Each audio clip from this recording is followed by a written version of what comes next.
Galaxy News Hour Live। प्रतिनिधि सभाको कार्यकाल सकिने लाग्दा हतार हतार उपसभामुख चयन गरिएको छ। करिब 2.5 वर्ष नचाहिएको उपसभामुख अब 4 महिनाका लागि किन चाहियो, यसको उत्तर प्रधानमन्त्री शेरबहादुर देउवासँग मात्रै छ। निर्वाचनको मिति घोषणा हुने बित्तिकै सदनका काम कारबाही रोकिन्छन्। नवनिर्वाचित उपसभामुखले 4 महिना पनि काम गर्न पाउँदिनन्। प्रतिनिधि सभाका सभामुख र उपसभामुख फरक फरक दल र फरक लिङ्गका हुनुपर्ने संवैधानिक प्रावधान छ। तर यो प्रावधान पालना गर्न नभई संवैधानिक परिषदमा आफू अनुकूल नियुक्ति गर्न सरकारले लामो समयपछि उपसभामुख चयन गरेको छ। संवैधानिक व्यवस्था अनुसार सभामुख र उपसभामुख मध्ये एउटा पद प्रमुख प्रतिपक्षी दलले पाउनुपर्नेमा सत्ता गठबन्धनकै 2 घटकले यी पद पाएका छन्। प्रधानमन्त्री शेरबहादुर देउवाले सत्ता सम्हालेको 1 वर्षमा अनेक विवादास्पद निर्णय लिए। मुलुकको सर्वाङ्गीण विकासका लागि नभई आफू र वरपरका शक्ति केन्द्रको स्वार्थ सिद्ध हुने गरी उनले अनेक कदम चाले। त्यसकै निरन्तरता स्वरूप उनले संसदमा संवैधानिक परिषद ऐनको संशोधन विधेयक दर्ता गराए। यो विधेयक र उपसभामुख चयनका विषय आपसमा जोडिएका छन्। संवैधानिक परिषदका 6 सदस्य मध्ये उपसभामुख पद रिक्त थियो। प्रधानमन्त्री अध्यक्ष रहने परिषदका 3 सदस्यले मात्र निर्णय गरे संवैधानिक नियुक्ति गर्न मिल्ने गरी संशोधन विधेयक दर्ता गरिएको हो।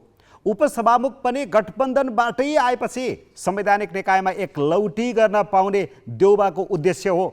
यसअघि तत्कालीन प्रधानमन्त्री केपी शर्मा ओलीले अध्यादेश मार्फत यस्तै प्रकृतिको संशोधन गरेका थिए।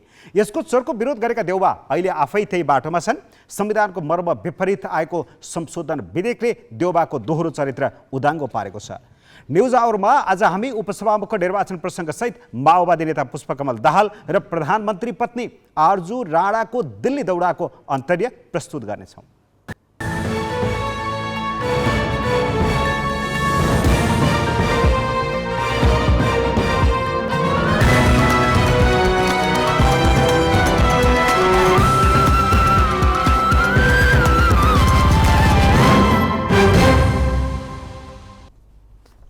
नमस्कार, यो हो ग्यालेक्सी न्युज आवर। अब हेडलाइन्स।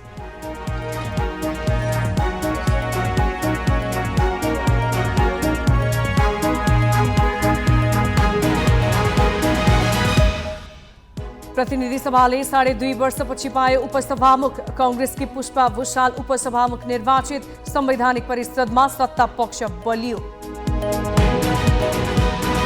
चुनावको मिति तोक्ने तयारी भइरहँदा माओवादी अध्यक्ष दाहाल नयाँ दिल्लीमा सत्तारूढ भाजपासँग सम्बन्ध सुधार्ने चाह पूर्व निर्धारित भ्रमण भएको दावी। बजेट प्रकरणमा संसदीय छानबिन विशेष समिति बैठकमै अलमलियो। 4 दिनसम्म प्रगति नगण्य। सीसीटीभी फुटेज रहने हार्ड डिस्कको सुरक्षाबारे ध्यानै पुगेन। संक्रमणकालीन न्याय टुङ्गोमा पुर्याउन गठित दुवै आयोगको म्याद 3 महिना थप्ने सरकारको निर्णय। आयोगका अध्यक्ष भन्छन् सरकारकै कारण अपेक्षित काम गर्न सकिएन। र श्रीलङ्कामा प्रधानमन्त्री विक्रमासिंघेलाई नै राष्ट्रपतिको कार्यभार। सर्वदलीय सरकार गठनका लागि सांसदहरूलाई आग्रह।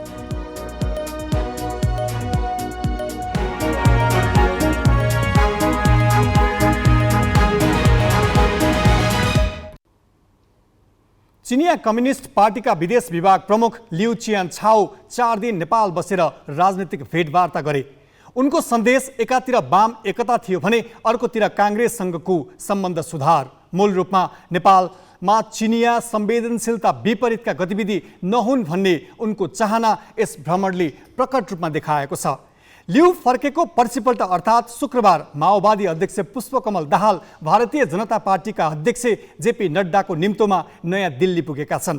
प्रधानमन्त्री शेरबहादुर देउवाकी पत्नी आरजू देउवा पनि यतिखेर दिल्लीमै छन् र गएको 6 महिनामा यो उनको चौथो भारत भ्रमण हो। दाहाल र प्रधानमन्त्री पत्नी देउवाको भारत भ्रमणका अर्थ के हुन सक्छन् त?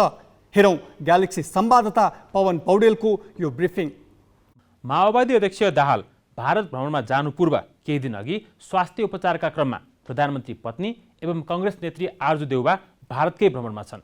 दाहालले कांग्रेससँग सत्ता गठबन्धन निर्माताका चुनाव समय र पछि पनि जाने गरी गठबन्धनका लागि कांग्रेस सभापति शेरबहादुर देउवासँग कुराकानी गरिरहेका छन्।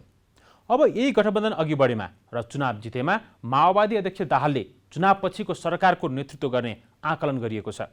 काङ्ग्रेस निकट नेताहरूका अनुसार चुनावपछिको सरकार आधा कार्यकाल दाहाल र आधा काङ्ग्रेसले गर्ने कोणबाट कुराकानी भइरहेको छ र देउबा त्यस सरकारमा पत्नी आर्जु मार्फत काङ्ग्रेसलाई सहभागी गराउन चाहन्छन्। तसर्थ नेपालको सत्ता निर्माणमा चासो राख्ने भारतले राजनीतिक स्तरमा वर्तमान गठबन्धनै कायम गराउन र भावी सरकारको निर्माणका बारे दिल्लीमा छलफल हुने आकलन गरिएको छ। दिल्लीस्थित नेपाली दूतावास स्रोतका अनुसार दाहालको भ्रमणको स्वागतमा गए पनि अधिकारीहरूलाई उनले कहाँ कसलाई कहिले भेट्दैछन् केही जानकारी छैन। तर भारतीय जनता पार्टीको औपचारिक निमित्तको रूप दिएको यस भ्रमणमा दाहालले भाजपा अध्यक्ष र प्रधानमन्त्री नरेन्द्र मोदीसँग समेत भेट्दैछन्। माओवादी अध्यक्ष पुष्पकमल दाहाल दिल्ली पुग्दा केही दिनदेखि स्वास्थ्य उपचारका लागि काङ्ग्रेस सभापति शेरबहादुर देउवा पत्नी आर्जु देउवा भारतमै छन्। औपचारिक भेटवार्तामा सहभागी नभए पनि उनले भारतीय जनता पार्टीका केही उच्च नेतालाई भेटेकी छिन्। बितेको 6 महिनामा प्रधानमन्त्री पत्नीको यो चौथो भारत भ्रमण हो। लगातारको उनको भ्रमणले पश्चिममा निकट भनी लाग्ने गरेको आरोप मेटाउन उनले प्रधानमन्त्रीका लागि प्रयत्न गरिरहेको विश्लेषण गरिएको छ। अनि कम्युनिस्ट दल र विगतमा चीन मैत्री छवि बनाएका दाहालले यसपालि भारतसँग समेत आफ्नो सम्बन्ध थप सुदृढ बनाउने प्रयास गर्नेछन्। यस भ्रमणको रणनीतिक महत्त्व पनि छ। एमसीसी सम्झौता र लगत्तै असफल भएको एसपीपी प्रकरणका बेला यसअघि नेपालको आन्तरिक मामिलामा खुला सक्रियता देखाउने भनी आलोचित भारत तुलनात्मक रूपमा शान्त देखियो। तर चीनले त्यस समयदेखि नै बढाएको सक्रियता अनि आफ्नो स्वार्थ रक्षाका लागि लागेको भनिएका बेला अमेरिकी रणनीतिक सहायता कार्यक्रम अस्तित्वमा छ। यसले नेपाल मामिलामा एकातिर अन्य शक्ति सक्रिय भएका छन्, भारतले आफ्नो भूमिकाको खोजी गरेको देखिन्छ। एमसीसी सम्झौताका कारण र प्रधानमन्त्री शेरबहादुर देउवाको पहिलेदेखिको पश्चिमा निकटताको पृष्ठभूमिमा आफ्नो सैन्य स्वार्थको प्रतिकूल हुने भन्दै चीनले प्रष्ट विरोध जनाएपछि नेपालले एसपीपी अघि बढाएन। यसले चीनको रुचि समेत सम्बोधन भएको विश्लेषण गरिएको छ। तर पछिल्ला राजनीतिक घटनाक्रममा प्रतिस्पर्धी चीन अनि पश्चिमा हावी भइरहँदा नेपालसँग सीमा जोडिएको र परम्परागत निकट शक्ति भारतले आफ्ना रणनीतिक चासोका विषयमा पनि दाहाल मार्फत नेपाललाई सन्देश पठाउने ठानिएको छ। यस क्रममा भारत र चीन दुवैले नेपालमा पश्चिमा गतिविधि रोक्नका लागि पनि सन्देश दिने आकलन गर्न सकिन्छ। माओवादी केन्द्रका अध्यक्ष पुष्पकमल दाहाल नयाँ दिल्ली प्रस्थान गर्नु अघि त्रिभुवन अन्तर्राष्ट्रिय विमानस्थलमा सञ्चारकर्मीमाझ प्रस्तुत भए। उनले आफ्नो भ्रमण आकस्मिक नभएको र चिनिया कम्युनिस्ट पार्टीका विदेश विभाग प्रमुख लिउ चियान्छाओ नेपाल भ्रमण गरेर फर्किए लगत्तै आफू दिल्ली जानुसँग कुनै सम्बन्ध नरहेको बताएका छन्। भारतीय जनता पार्टीका प्रेसिडेन्ट जेपी नड्डाको औपचारिक निमन्त्रणामा हुँदैछ। त्यसकारण यो आकस्मिक होइन र यो संयोग जस्तो चिनिया अन्तर्राष्ट्रिय विभागका प्रमुख र उहाँको नेतृत्वको टोली नेपाल भ्रमणमा आउने कुरा जति बेला मेरो भारतीय विदेश सचिवसँग यो कुराकानी हुँदै थियो त्यति बेला कुनै थाहा पनि थिएन। त्यसकारण चिनिया सरकारका अन्तर्राष्ट्रिय चिनिया कम्युनिस्ट पार्टीका अन्तर्राष्ट्रिय विभागका प्रमुख आउने कुरा र जाने कुरासँग यो जुलाई 2 या 3 हप्तामा भारतमा एउटा औपचारिक भ्रमण गर्ने कुराको कुनै सम्बन्ध छैन। म यो कुरा प्रष्ट पार्न चाहन्छु। अनावश्यक कन्फ्युजन कसैलाई नरहोस् भन्ने मेरो तपाईहरू मार्फत सम्पूर्ण नेपाली जनतासँग मेरो अनुरोध छ। मैले सुरुमा नै भने यो सद्भावना भ्रमणको रूपमा छ। नेपाली राजनीतिमा छिमेकीको प्रभाव खुला रहस्य भइसक्यो। नेपालका महत्त्वपूर्ण राजनीतिक घटनाक्रममा प्रत्यक्ष देखिए पनि अदृश्य रूपमा भारत र चीनको चासो रहिआएको छ। चिनिया कम्युनिस्ट पार्टीका विदेश विभाग प्रमुखको नेपाल भ्रमणसँगै नेपाली नेताहरूको भारत भ्रमणले धेरै प्रश्न उब्जाएको छ। चीनले वामपन्थी एकतामा जोड दिइरहँदा गठबन्धन दलका नेता भारत जानु संयोग मात्रै होइन, यसको असर आसन्न निर्वाचनमा देखिन सक्छ। अब केही न्युज संक्षेपमा। सत्ता गठबन्धनका शीर्ष नेताहरूको बैठकमा नेपाल राष्ट्र ब्याङ्कका गभर्नर महाप्रसाद अधिकारीका विषयमा छलफल भएको छ। प्रधानमन्त्री निवास बालुवाटारमा आज बसेको सत्ता गठबन्धनको बैठकमा गभर्नर अधिकारीको एमालेमा संलग्नताको विषयलाई लिएर छलफल भएको हो। गठबन्धन दलका नेताहरूले गभर्नरका विषयमा प्रश्न उठाएको नेपाली काङ्ग्रेसका प्रवक्ता प्रकाश शरण महतले जानकारी दिए। बैठकमा प्रधानमन्त्री शेरबहादुर देउवाले एमालेको विभागमा रहेका एम अधिकारी भन्ने व्यक्ति गभर्नर हुन् भने यो निकै गम्भीर विषय भएको बताएको पनि महतले जानकारी दिए। एमाले आफूले मनोनित गरेका सदस्य गभर्नर नभएको भने पनि एम अधिकारी को हुन् भन्ने बताउन सकेको छैन। सर्वोच्च अदालतले प्रहरी अतिरिक्त महानिरीक्षक एआइजी विश्वराज पोखरेलको रिट खारेज गरिदिएको छ। कायम मुकायम प्रधान न्यायाधीश दीपक कुमार कार्की र न्यायाधीश कुमार चुडालको इजलासले पोखरेलको रिट आज खारेज गरेको हो। सरकारले वैशाख 18 गते धीरज प्रताप सिंहलाई प्रहरी महानिरीक्षक आइजिपीमा बढुवा गरेपछि त्यस विरुद्ध पोखरेल सर्वोच्च गएका थिए। उनले सिंहभन्दा वरिष्ठ भएकाले आफूलाई आइजिपी नियुक्ति गर्न माग गरेका थिए। सिंहलाई आइजी बनाइएको असन्तुष्टि स्वरूप पोखरेल विदामा बसेका थिए। उनले साउन 20 गते अनिवार्य अवकाश पाउँदैछन्। प्रमुख प्रतिपक्षी नेकपा एमाले सरकार पुरै असफल भएको आरोप लगाएको छ। संविधानको कार्यान्वयन, लोकतन्त्र र संघीय प्रणालीको सुदृढीकरण, जनजीविका र राष्ट्रियता, अन्तर्राष्ट्रिय सम्बन्ध, सुशासन र भ्रष्टाचार नियन्त्रणका सवालमा सरकार असफल भएको आरोप लगाएको हो। एमालेको स्वास्थ्य तथा जनसङ्ख्या विभागले आज पार्टी कार्यालयमा पत्रकार सम्मेलन गरी सरकारले गएको 1 वर्ष समयको बर्बादी मात्र गरेको बताएको छ। स्वास्थ्य मन्त्रालयमा सत्ताको दुरुपयोग गरी पुरानो मितिमा निर्णय गरेर रकमान्तर गरी अनियमितता गरिएको, कोभिड विरुद्धको खोप प्रभावकारी रूपमा लगाउन नसकेको, उपचार खर्चमा रहेको विकृतिलाई निरन्तरता दिएको लगायत आरोप लगाएको छ। पोखरा उपत्यका नगर विकास समितिले पोखरा महानगरपालिकाका पूर्व प्रमुख मानबहादुर जीसीले भाडामा लगाएको 63 रोपनी जग्गाको सम्झौता खारेज गरेको छ। समितिको आज बसेको पूर्ण बैठकले कार्यकालको अन्तिम समयमा कानुनी प्रक्रिया समेत पूरा नगरी सीमित व्यक्तिको हितमा हुने गरी जग्गा भाडामा लगाइएको ठहर गर्दै सम्झौता खारेज गर्ने निर्णय गरेको हो। छानबिन समितिले बुझाएको प्रतिवेदनका आधारमा सम्झौता खारेज गर्ने निर्णय गरिएको समितिका अध्यक्ष एवं पोखरा महानगरपालिकाका प्रमुख धनराज आचार्यले जानकारी दिए। उक्त जग्गा भाडामा लगाएको बारे अध्ययन गर्न नगर विकास समितिले नापी कार्यालय कास्कीका प्रमुख दिनेश काफ्लेको संयोजकत्वमा 5 सदस्यीय छानबिन समिति बनाएको थियो। पूर्व नगर प्रमुख जेसीले जेठ 3 गते 3 कम्पनीसँग प्रक्रिया पूरा नगरी जग्गा भाडामा लगाउने सम्झौता गरेका थिए। गरिबीले दपेटेपछि जीवनको लय बिग्रिन्छ। राज्यको भर हुँदो हो त नागरिकहरू लय बिग्रिए पनि जसोतसो हिँड्थे, तर हिँड्नका लागि शरीर बलियो हुनुपर्छ। पाँचथरका धेरै नागरिक शरीरमा स्टिल बोकेर वर्षौंदेखि धर्मराउँदै हिँडिरहेका छन्। रहरले होइन, स्टिल निकाल्ने पैसा नभएर। विस्तृत निमेश बन्जाडेबाट। दुर्घटनामा परेर हड्डी भाँचिएपछि स्टिलका रड राखेर जोड्ने पुरानै पद्धति हो, तर आर्थिक अवस्था कमजोर भएकाहरूका लागि दुर्घटनापछि राखिएका स्टिल झिक्न सहज छैन। यकिन तथ्याङ्क नभए पनि 5 थरमा वर्षौंसम्म स्टिल बोकेर हिँडिरहेकाहरूको सङ्ख्या निकै ठुलो छ। पाँचथरको हिलिहाङका पदम तामाङ 39 वर्षका भए। 8 वर्ष अघि मलेसिया पुगेका उनले ग्यास प्लान्टमा काम पाए। काम थालेको 2 महिना नबित्दै उनलाई गाडीले ठक्कर दियो। त्यसपछि के भयो उनले थाहा पाएनन्। 7 दिनपछि अस्पतालमा होस आउँदा पेट र खुट्टा चिरिएको थियो। अस्पताल छाड्ने बेलामा उनलाई खुट्टामा स्टिल राखिएको र 6 महिनापछि निकाल्नुपर्ने जानकारी गराइयो। तर अहिलेसम्म पनि उनले स्टिल झिक्न सकेका छैनन्। 2014 मा हो कतारमा एक्सिडेन्ट भयो। हजुर। अनि एक्सिडेन्ट भएपछि हस्पिटल पुर्यायो। हस्पिटल लग्यो, अनि हस्पिटल लगेर मलाई 7 दिनमा नेपाल यता पठाइदियो। अनि त्यहाँ चाहिँ के भन्थ्यो उसले, डक्टरले त्यो निकाल्नुपर्छ भन्थ्यो।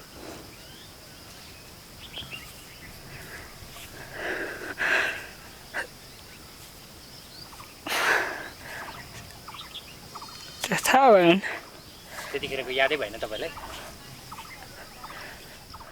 दुर्घटनाको 2 महिनापछि नेपाल फर्किएका तामाङ 19 महिना थला परे। बल्ल तल्ल बैशाखी छाडे, तर दुर्घटना अघि जस्तो बन्न सकेनन्। घरमा 10 जनाको परिवार उनकै जिम्मामा छ। सबैको रेखदेखको खर्च जुटाउन मेलापात गर्नै पर्छ। घाइते शरीरसँगै खुट्टामा राखिएको रड बोकेर उनी मेलापात धाइरहन्छन्। भयभरको जेठो 19 महिनाको उपचार र घर बसाइमा सकियो। अब कसरी स्टिल झिक्ने भन्ने चिन्ता उनीहरूमा छ। फिदिमका भोटुप्रसाद तुम्बापो पनि 22 वर्षदेखि तिघ्रामा रड बोकेर हिँडिरहेका छन्।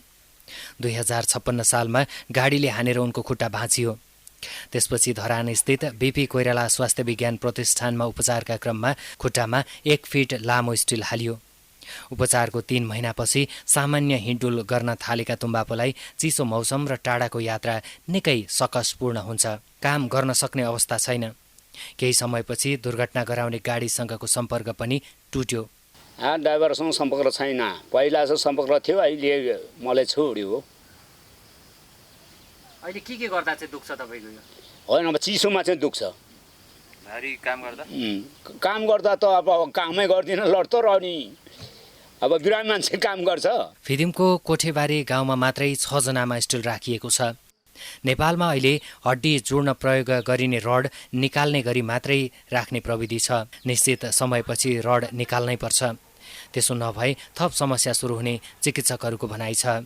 एकचोटि फ्र्याक्चरको हिलिङ सकिसकेपछि त्यो इम्प्लान्टले त्यसको काम गरिसकेपछि त्यसलाई निकाल्नु नै उचित हुन्छ। किन भन्दाखेरि युजली हामीले पेसेन्टलाई के भन्छौँ, 1-1.5 वर्षमा तपाईँको फ्र्याक्चर हिल हुन्छ, अनि इम्प्लान्ट निकाल्नुहोस्।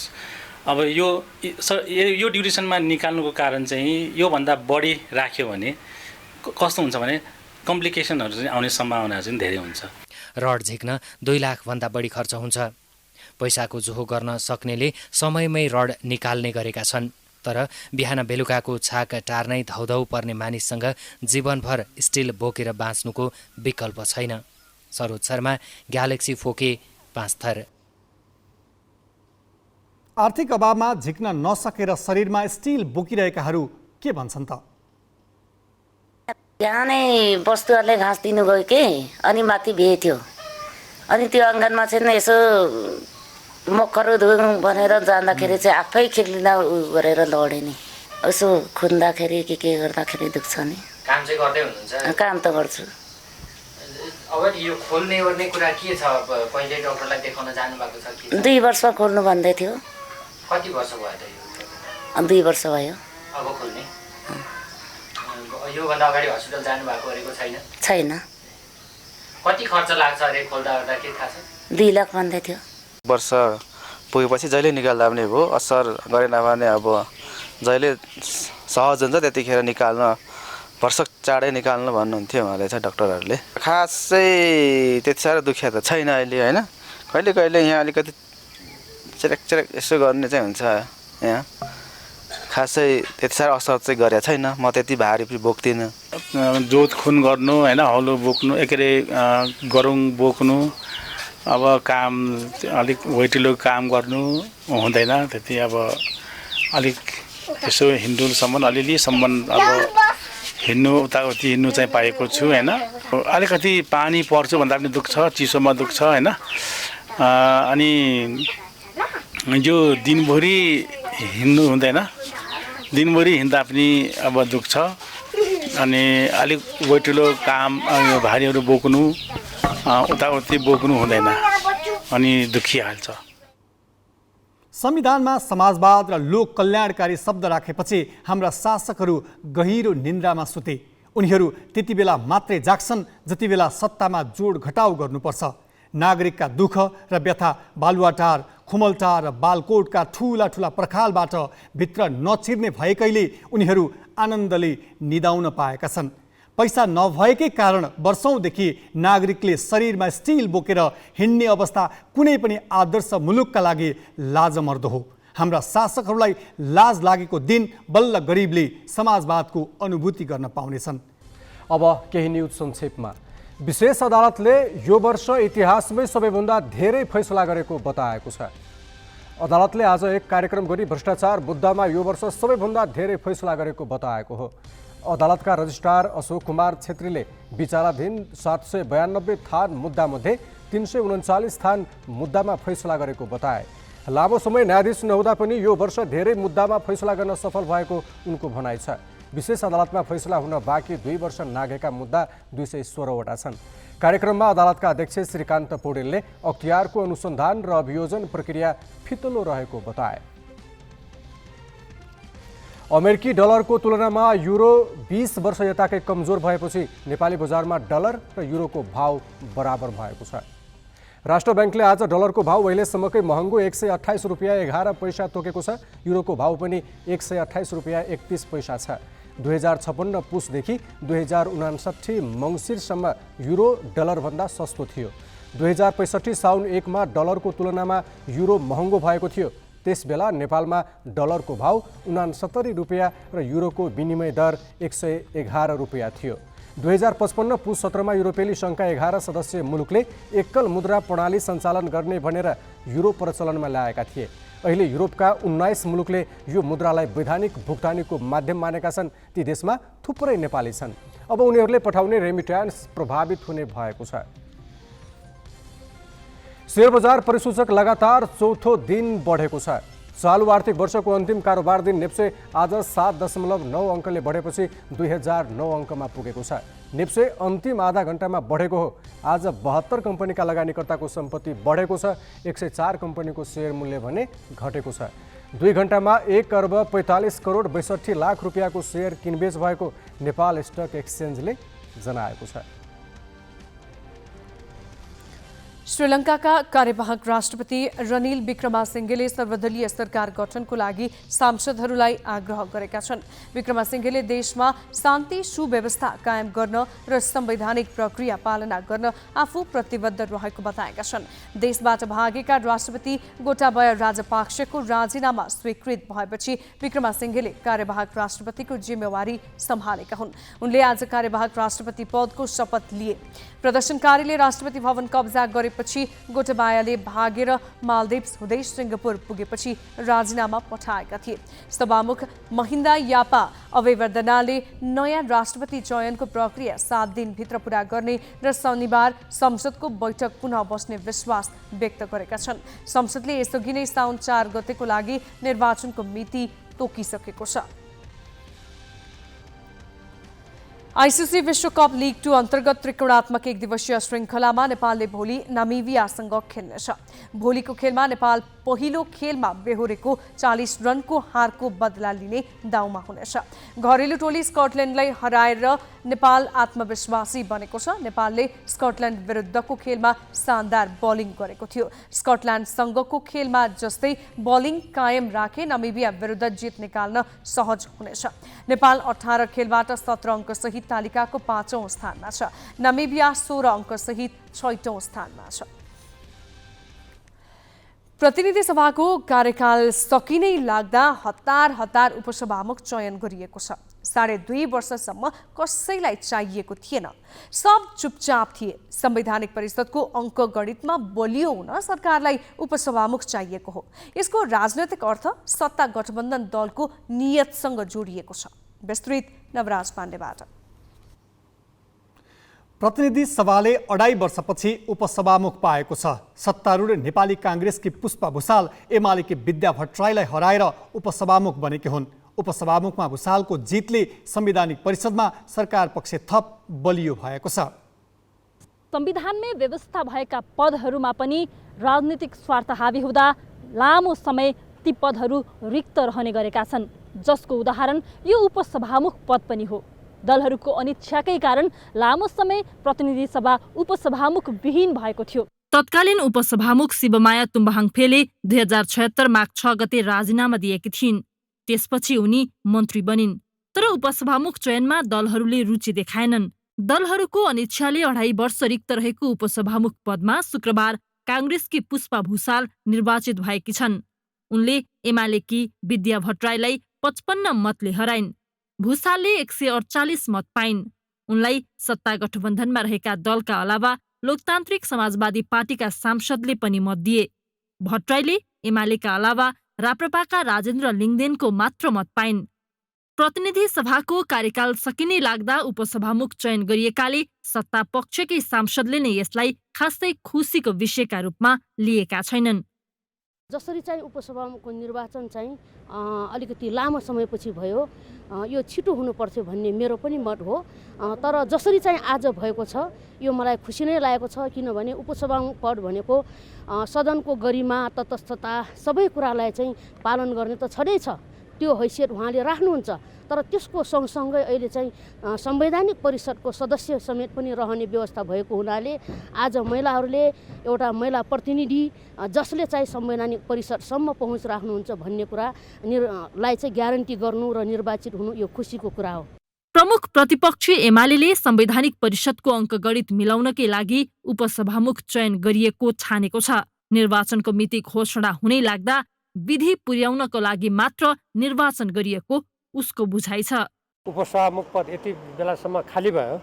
अब जब हामी सबैलाई थाहा छ हामी केही महिनापछि आम निर्वाचनमा जाँदैछौँ, तर अब यति बेला यो निर्वाचन भएको छ, यसले 4-5 महिना अगाडि भए पनि अब एउटा विधि पुर्याइहाल्नु न त भनेर पुर्याए जस्तो वा सत्ताकै भित्री एउटा खेलमा अब कतिपय कुरा मिलाउनु पर्ने के गर्नुपर्ने होला, त्यसकारण यो अन्तिममा भइहालेको जस्तो देखिन्छ। नवनिर्वाचित उपसभामुख भुसालले विपक्षी एमाले आशंका गरे पनि तटस्थ भूमिका निर्वाह गर्ने प्रतिबद्धता जनाएकी छन्। संवैधानिक परिषदमा सबैको उपस्थिति पनि छ, कार्यपालिका न्यायपालिका र व्यवस्थापिका सबैको उपस्थिति पनि रहेको छ र त्यो उपस्थितिको माग बमोजिम नै उपसभामुखलाई संवैधानिक परिषदको एउटा सदस्यको रूपमा राखिएको छ र जुन अपेक्षा संविधानले संवैधानिक परिषदसँग गरेको छ त्यसमा आफ्नो भूमिका निर्वाह गर्नको लागि मलाई लाग्छ मैले इमानदारीपूर्वक नै प्रभावकारी ढङ्गबाटै एउटा समन्वयकारी भूमिकाको रूपमा मैले त्यहाँ आफ्नो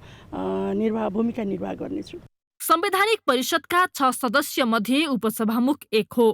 भुसाल उपसभामुखमा निर्वाचित हुनुले परिषदमा आफू अनुकूल निर्णय गराउन प्रधानमन्त्री शेरबहादुर देउबालाई थप सजिलो हुनेछ। क्यामेरामा जय तामाङका साथमा सृजना घिमिरे, ग्यालेक्सी 4K, काठमाडौँ। परराष्ट्र मन्त्रालयले असार 19 गते पत्रकार सम्मेलन गरी प्रधानमन्त्री शेरबहादुर देउबाको अमेरिका भ्रमणको तयारी भइरहेको र तयारी पुगेपछि भ्रमण तालिका सार्वजनिक गर्ने बताएको थियो। तर सत्ता गठबन्धनको एक घटक नेकपा एकीकृत समाजवादीका अध्यक्ष माधव कुमार नेपालले भने प्रधानमन्त्री देउबाले गर्ने भनिएको अमेरिका भ्रमण रद्द भएको बताएका छन्।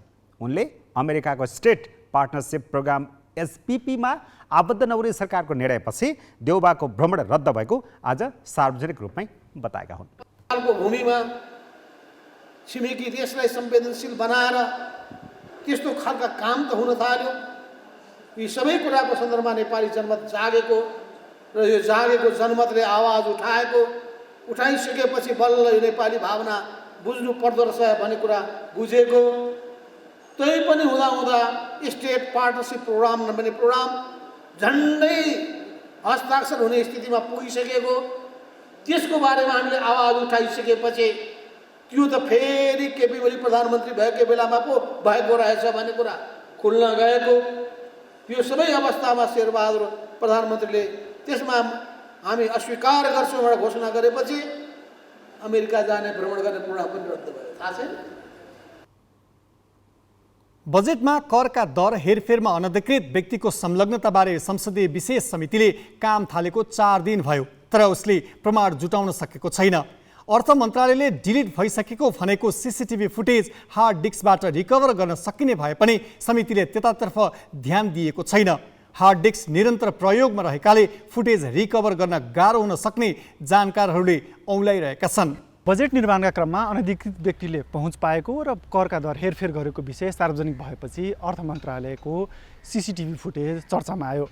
सूचनाको हक अन्तर्गत त्यो CCTV फुटेज मागिएपछि अर्थ मन्त्रालयले त्यो सुरक्षित नरहेको जवाफ फर्कायो। तर त्यो जवाफ फर्काइसकेपछि पनि अर्थ मन्त्रालयले त्यही डिभाइस त्यही CCTV को स्टोरेज निरन्तर प्रयोग गरिरहेको छ। अर्थ मन्त्रालयले संवेदनशील भनिएको भिडियोलाई सुरक्षित गर्न उपायहरू नअपनाएर थप त्यसैलाई प्रयोग गरिरहँदा अब प्रमाण नष्ट हुने जोखिम बढेर गएको छ। मन्त्रालयभित्रै पुगेर करका दर हेरफेरमा संलग्न भएका अनधिकृत व्यक्ति को हुन् भन्ने मुख्य प्रमाण CCTV फुटेज हो। तर मन्त्रालयले त्यो फुटेज मेटिसकेको यसअघि नै बताइसकेको छ। सूचना प्रविधिका जानकारहरूका अनुसार मन्त्रालयले मेटिसक्यो भनेको फुटेज रिकभरी गर्न सकिन्छ। तर त्यसका लागि मन्त्रालयको CCTV को फुटेज सेभ हुने हार्ड डिस्कलाई प्रयोग नगरी सुरक्षित राख्नुपर्छ। तर मन्त्रालयले त प्रमाण संरक्षणमा व्यवस्था गरेको छ नै, संसदीय समितिले पनि ध्यान दिएको छैन। मन्त्रालयले अहिले पनि फुटेज मेटिएको डिभाइस नै प्रयोग गरिरहेको छ, जसका कारण फुटेज रिकभरी गर्न निकै कठिन हुने जानकारहरूको भनाइ छ। अब 13 दिनको मात्रैमा पछाडि ओभरराइट हुनेछ, त्यसको माथि लेखिने छ, त्यस्तो छ भने चाहिँ धेरै नै असम्भव छ। यो चाहिँ असम्भवै छ, किनभने अब त्यसमा 13 दिन त धेरैचोटि गयो। त्यो भएपछि त्यसको ओभरराइटमा पनि फेरि ओभरराइट भयो। जहाँसम्म मलाई लाग्छ मेरो नलेज अनुसार, एक्सपिरियन्स अनुसार त्यो चाहिँ निकाल्न धेरै नै मुस्किल छ। त्यो चाहिँ अब निकालिहाल्यो भने पनि त्यो ब्रोकन फुटेज भन्छ त्यसलाई, चाहिँ स्क्रैम्बल्सहरू भएर आउँछ। त्यो चाहिँ अब त्यो पत्ता लगाउनु पऱ्यो, त्यो धेरै गाह्रो छ। त्यो दिस इज भेरी डिफिकल्ट।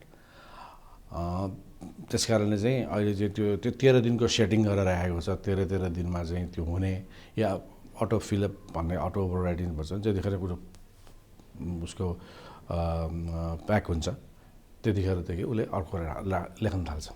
गृह मन्त्रालयले बनाएको सीसीटीभी जडान तथा सञ्चालन सम्बन्धी कार्यविधि अनुसार सीसीटीभीमा कैद भएका दृश्य 3 महिनासम्म सुरक्षित राख्नुपर्छ।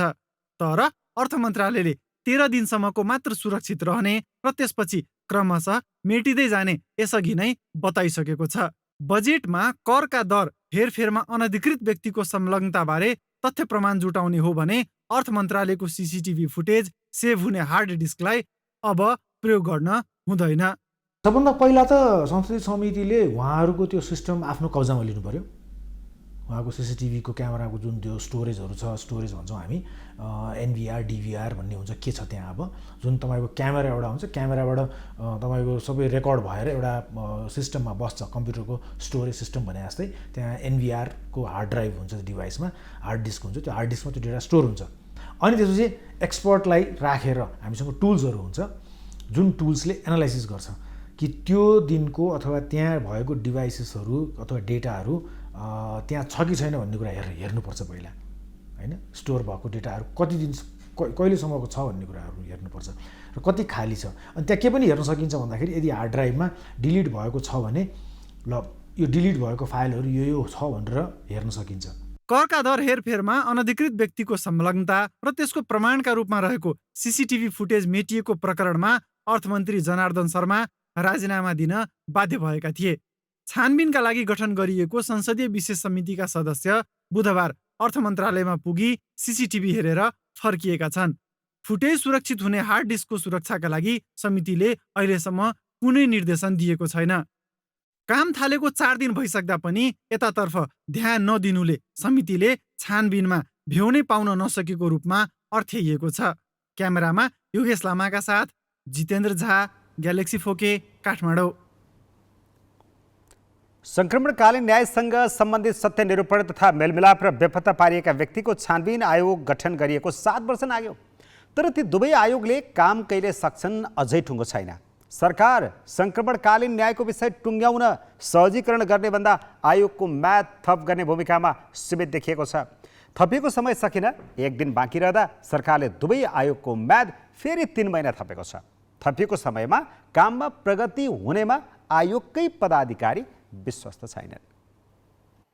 सरकारले ऐन संशोधन गर्न चासो नदेखाएपछि सत्य निरूपण तथा मेलमिलाप र बेपत्ता पारिएका व्यक्तिको छानबिन आयोगले शुक्रबार संयुक्त रूपमा पत्रकार सम्मेलन गरे। ऐनमा भएको व्यवस्था अनुसार दुवै आयोगको समयावधि शनिबार सकिँदै थियो। कार्यकाल सकिनु अघि आफूहरूले गरेका कामको फेहरिस्त सार्वजनिक गर्न पत्रकार सम्मेलन गरिएको थियो, जहाँ आयोगका पदाधिकारीले सरकारकै असहयोगका कारण काम गर्न नसकेको सुनाए। कर्मचारीको धेरै ठुलो अभाव छ। हेर्नुहोस्, तपाईँको कर्मचारी नपाउँदाखेरि पनि हामीले काम गर्न सकेनौँ।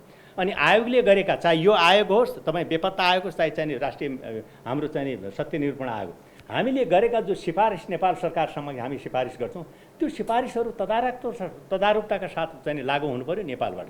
त्यसमा चाहिँ भएको स्थिति चाहिँ त्यसले गर्दाखेरि के हुन्छ भने चाहिँ एउटा आयोगको क्रेडिबिलिटीमाथि, विश्वसनीयतामाथि चाहिँ के चाहिँ प्रश्न उठ्यो। हेर्नुहोस्, सत्य निरूपण आयोगमा करिब 64,000 उजुरी परेका थिए, तर 4,000 भन्दा बढी उजुरी फर्स्यौट भएका छैनन्। बेपत्ता पारिएका व्यक्तिको छानबिन आयोगले करिब 3300 मध्ये 753 उजुरी मात्र किनारा लगाएको छ। द्वन्द्वकालीन मुद्दा टुङ्गो लगाउन 2071मा कानून बनाएर आयोग गठन गरिएका थिए। दुवै आयोगलाई सुरुमा 2 वर्षको समय दिइएको थियो, तर त्यो समयमा खासै काम भएन। सरकारले एकपछि अर्को गरी म्याद थप्दै आएको छ। आयोगमा 4 वर्ष जागिर खाएका पदाधिकारीले उजुरी सङ्कलन बाहेक केही काम गरेनन्। आयोग केही समय पदाधिकारी विहीन भए। नयाँ पदाधिकारी आएकै 2.5 वर्ष भइसकेको छ, तर उनीहरूले पनि द्वन्द्वकालीन मुद्दा किनारा लाग्ने सङ्केतसम्म गर्न सकेका छैनन्। हामीले निश्चित केही कानुनको चाहिँ के भनेदेखि केही कुराहरू हामीले संशोधन गरिदिएदेखि हुन्छ भनेर त्यसको लागि हामीले प्रत्येकपल्ट हामीले अथोरिटी हुँदै घचघचाइराखेका छौँ। र हो, एउटा कुरा हाम्रो के भने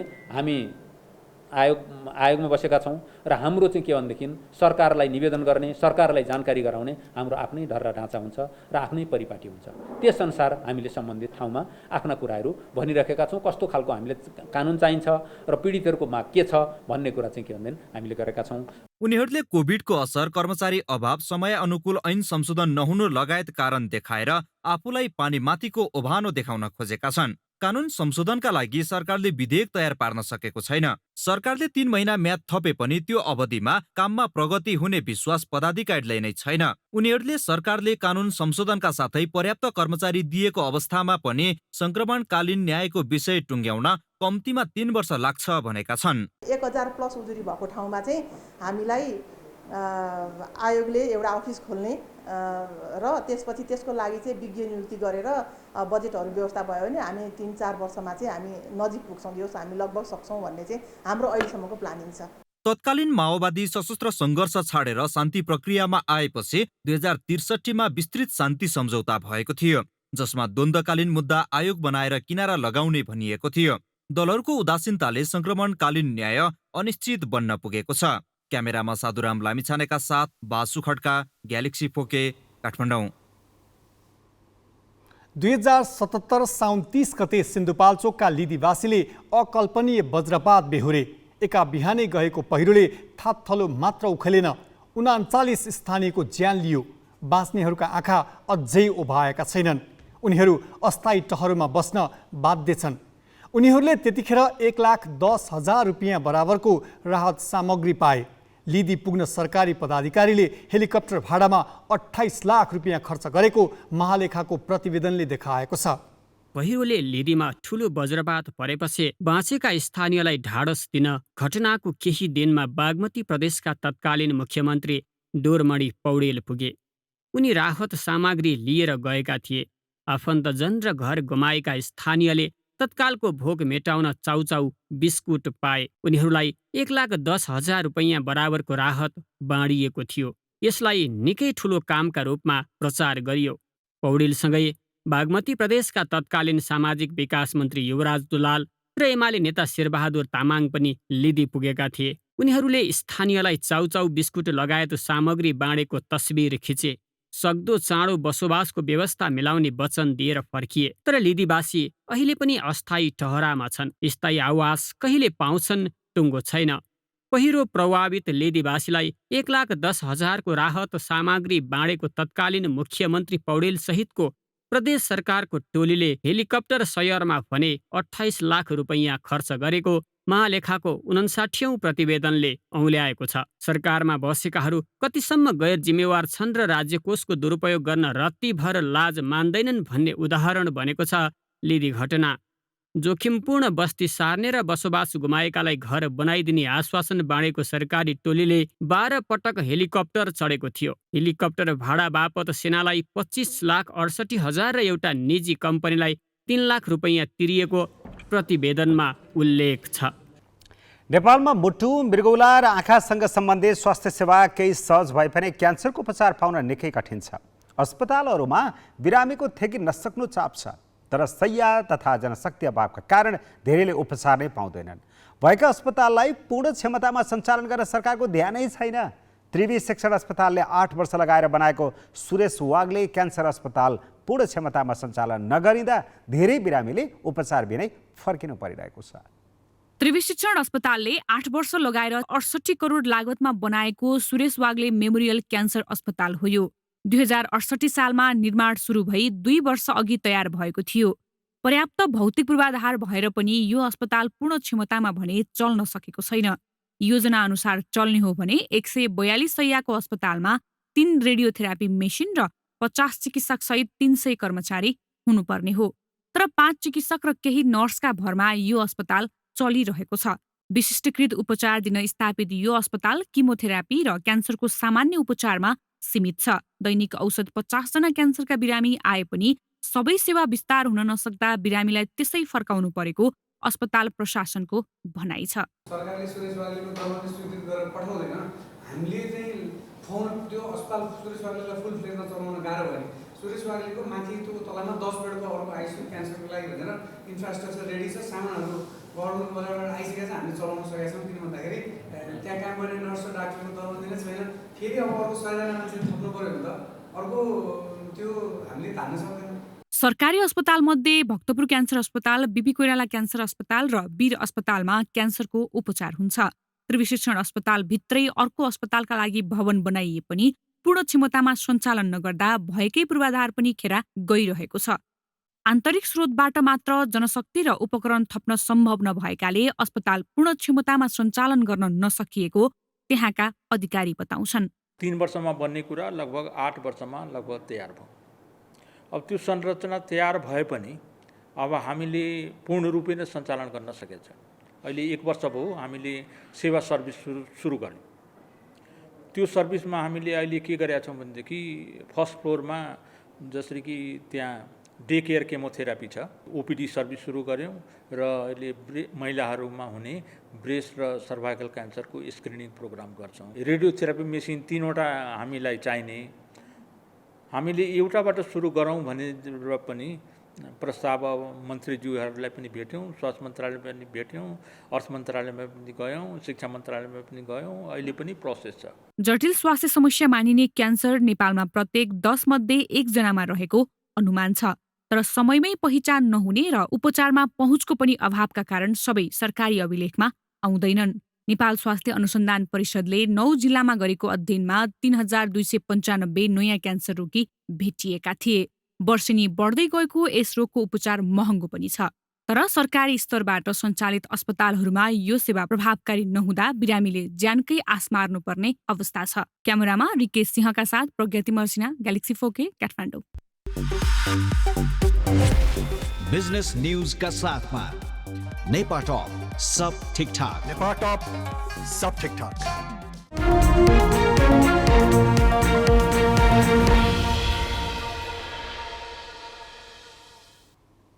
कुन वस्तुमा कति कर लाग्छ कानुनमा स्पष्ट उल्लेख हुन्छ। कानुन संसदले बनाउने हो, तर संसदले पारित गरेको आर्थिक विधेयक बाहिर गएर सरकारले 1 वर्षमा करिब 60 अर्ब रुपियाँ राजस्व छुट दिएको छ। यसबाहेक 17 अर्बभन्दा बढी कर छुटबारे छानबिन गरी असुल्न भनिएको छ। वैदेशिक सहायतामा सञ्चालन हुने आयोजनामा निर्माण सामग्रीमा मात्र 6 अर्ब 6 करोड रुपियाँ छुट दिएको छ। महालेखा परीक्षकको 59औं प्रतिवेदन अनुसार आर्थिक वर्ष 2077-78 को 8 महिनामा वैदेशिक सहायतामा सञ्चालन हुने आयोजनाको निर्माणका नाममा सरकारले पटक्कै निर्णय गरेर निर्माण व्यवसायी समेत 65 निकायलाई राजस्व छुट दिएको हो। फागुनपछि दिएको छुटको विवरण उपलब्ध गराइएको छैन। यस्तै साप्ता छुट सुविधाका नाममा स्टिल पाता, ग्लासवेयर, ग्लास बोतल, सोयाबिन मिल लगायत सामानको पैठारीमा व्यवसायीलाई 8 अर्ब 11 करोड भन्सार र 1 अर्ब 5 करोड भ्याट गरी 9 अर्ब 16 करोड 83 लाख राजस्व छुट दिएको छ। यसबाहेक सरकारी निकायको सिफारिसमा व्यवसायीलाई 42 अर्ब 89 करोड 64 लाख रुपियाँ छुट दिएको छ। तर छुटका कारण राजस्व असुलीमा हुन गएको कमीको अभिलेख नै छैन। आर्थिक ऐनमा करको दर घटाइएको, बढाइएको वा कुनै दस्तुर, शुल्क वा कर आंशिक वा पूर्ण छुट दिएको विवरण प्रत्येक वर्ष संसदमा पेश गर्नुपर्ने व्यवस्था भए पनि पटक्कै निर्णय गरेर दिएको छुटको विवरण अर्थ मन्त्रालयले आफैमा सीमित गरेको छ। महालेखाले राजस्व छुटको आवश्यकता र औचित्य सम्बन्धी ठोस आधार नरहेको औल्याएको छ। यसबाहेक महालेखाले 17 अर्ब 8 करोड रुपियाँ बराबरको राजस्व छुटबारे छानबिन गरी असुल उपर गर्न भनेको छ। महालेखाका अनुसार गत आर्थिक वर्षसम्म 1 खर्ब 71 अर्ब 38 करोड कर बक्यौता छ, जसमध्ये 1 खर्ब 39 अर्ब 13 करोड आयकर, 25 अर्ब 55 करोड भ्याट र 4 अर्ब 9 करोड अन्तशुल्क हो। बक्यौताको ठूलो हिस्सा न्यायिक निकायमा विचाराधीन छ। 20 वर्ष मुनिको राष्ट्रिय फुटबल टोली यति बेला 2 प्रतियोगिता अन्डर 20 साफ र एएफसी अन्डर 20 एसियन कप छनौटको तयारीमा छ। अखिल नेपाल फुटबल सङ्घ एन्फाले उमेर समूहको टिम निर्माणका लागि देशभरका 700 खेलाडीबाट छनौट गरेको थियो। खुला छनौटले क्षमतावान खेलाडीका लागि राष्ट्रिय टोलीको ढोका खुल्ला रहन्छ भन्ने सन्देश दिए पनि उमेर समूहको टिम बनाउनकै लागि आह्वान गर्नुले नेपाली फुटबलको विकास कसरी भइरहेको छ भन्ने देखाएको छ।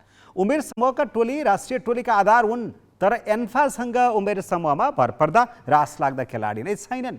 प्रतियोगिता आउनै लाग्दा खेलाडी खोज्नुपर्ने अवस्था छ।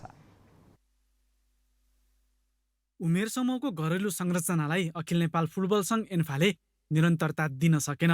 पछिल्ला 3 वर्ष यता उमेर समूहका न घरेलु न अन्तर्राष्ट्रिय प्रतियोगिता नै भए। उमेर समूहका प्रतियोगिता नहुँदा एन्फाले U20 राष्ट्रिय फुटबल टोली निर्माणका लागि खुल्ला प्रतिस्पर्धा गर्यो। करिब 1.5 महिना अघि देशभरका 700 खेलाडीबाट एन्फाले U20 फुटबल टोलीको छनौट गर्यो। यसले क्षमता भएका खेलाडीका लागि राष्ट्रिय टोलीको ढोका सधैँ खुल्ला रहन्छ भन्ने सन्देश त देला। तर U20 र U23 उमेर समूहको फुटबल टोली निर्माणका लागि देश दौडाहा गर्नुले नेपाली फुटबलको विकास कहाँ छ भन्ने प्रश्न उठाउँछ। U14 र 16 उमेर समूहको टोली निर्माणका लागि देश दौडाहा स्वाभाविक मानिए पनि सिनियर राष्ट्रिय टोली निर्माणको आधार मानिने U20 र U23 उमेर समूहका लागि नै देशभरबाट खेलाडीको आह्वान गर्नुले एन्फासँग सिनियर टोली निर्माणको आधार छैन भन्ने सन्देश पनि दिएको छ। नेपालमा पनि त्यो एज ग्रुपको गेमहरू भएन नि, त्यो नहुँदाखेरि चाहिँ हामी नेपाली फुटबलर चाहिँ कार्यक्रम नगरेको भन्ने होइन कि त्यो समयले त्यो बनाएको त्यो स्थितिले गर्दाखेरि आज हामीले नेपालबाट प्लेयर पनि छान्ने अवस्था भयो। भनौँ न, हाम्रो रेगुलर अन्डर 18 म्याच भइदिएको भए, अघिल्लोचोटि अन्डर 18 मा हाम्रो टिम भइदिएको भए त्यही टिममा हामीले केही प्लस गर्थ्यौँ होला नि। भनेपछि यो ओपन सेलेक्सन गरेर हामीले एक्स्ट्रा ठुलो र एकदम राम्रो गऱ्यौँ भन्न खोजे होइन कि, त्यो हाम्रो बाध्यता पनि थियो। यति बेला U20 को बन्द प्रशिक्षणमा राष्ट्रिय सिनियर टोलीबाट खेलिरहेका 2 खेलाडी पनि छन्। केही शहीद स्मारक A डिभिजन लिग र केही खेलाडी B र C डिभिजनबाट घरेलु फुटबलको अनुभव बटुलेका खेलाडी छन्। तर बन्द प्रशिक्षणमा रहेका आधाभन्दा बढी खेलाडी घरेलु फुटबलमै नयाँ छन्। अनुभव नै नभएका खेलाडीले कस्तो प्रदर्शन गर्लान् भन्ने धेरैको चासो छ। खेलाडीले समेत AFC U20 एसियन कप छनौट अघि भारतमा हुने साफ U20 च्याम्पियनसिपलाई आफ्नो क्षमताको मापनको रूपमा हेरेका छन्। अब जित्नलाई खेल्छौँ, खेल्न त यो टुर्नामेन्टबाट जितेरै अब AFCमा पनि जान्छौँ। अब हरेक म्याचमा सिक्छौँ, ट्रेनिङमा पनि सिकिरहेछौँ, त्यही हो। टाइम थोरै हुनाको कारणले चाहिँ 2 टाइम ट्रेनिङ गराएको छ र हाम्रो फोकस चाहिँ फर्स्टमा साफ हो, एउटा फाइनल जित्ने एउटा साफ हो, अनि त्यसपछि चाहिँ AFC क्वालिफायरको लागि हामी क्वालिफाई हुने एउटा। नेपालले U20 साफ र AFC एसियन कप छनौट गरी लगातार 2 प्रतियोगिता खेल्दैछ।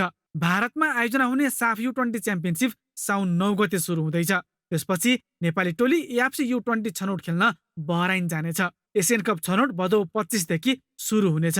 समूह विजेताले 2023 मा उज्बेकिस्तानमा आयोजना हुने U20 एसियन कपमा स्थान बनाउनेछ।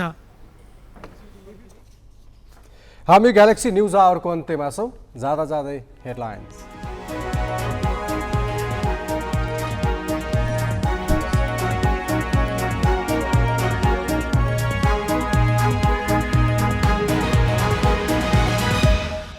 प्रतिनिधि सभाले 2.5 वर्षपछि पाए उपसभामुख। कांग्रेसकी पुष्पा भुसाल उपसभामुख निर्वाचित। संवैधानिक परिषदमा सत्ता पक्ष बलियो। चुनावको मिति तोक्ने तयारी भइरहँदा माओवादी अध्यक्ष दाहाल नयाँ दिल्लीमा। सत्तारूढ भाजपासँग सम्बन्ध सुधार्ने चाह, पूर्व निर्धारित भ्रमण भएको दाबी। बजेट प्रकरणमा संसदीय छानबिन विशेष समिति बैठकमै अल्मलियो। 4 दिनसम्म प्रगति नगण्य। सीसीटीभी फुटेज रहने हार्ड डिस्कको सुरक्षाबारे ध्यानै पुगेन। संक्रमणकालीन नयाँ टुङ्गोमा पुर्याउन गठित दुवै आयोगका म्याद 3 महिना थप्ने सरकारको निर्णय। आयोगका अध्यक्ष भन्छन् सरकारकै कारण अपेक्षित काम गर्न सकिएन। र श्रीलङ्कामा प्रधानमन्त्री विक्रमासिंघेलाई नै राष्ट्रपतिको कार्यभार। सर्वदलीय सरकार गठनको लागि सांसदहरूलाई आग्रह।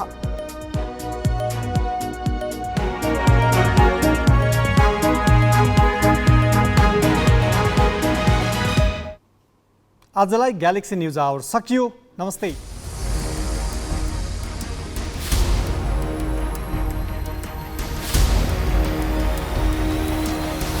This is Galaxy News Hour Live.